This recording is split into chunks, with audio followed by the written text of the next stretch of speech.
Crazy God story. Yesterday, when I was at breakfast, I asked my waitress if I could pray for her for anything, and she stopped for a minute and she said, "Yeah, I need peace, pray for that."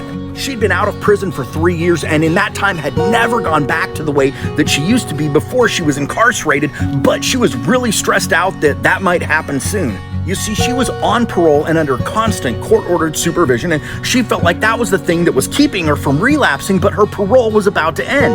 And she was stressed because she was worried that when her parole ended, it might result in her going back to becoming the person that she used to be.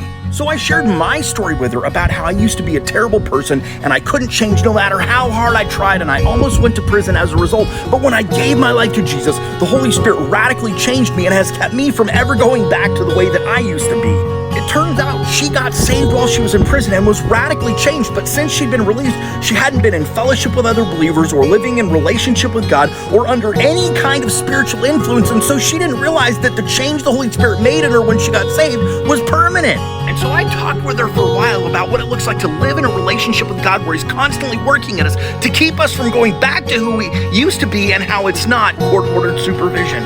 Through that conversation, the Holy Spirit changed the course of that woman's life going forward. Jesus said that whoever believes in Him, the Holy Spirit will come out of that person like a river of living water. That means that when you try and talk to people about Jesus, the Holy Spirit will speak through you to them.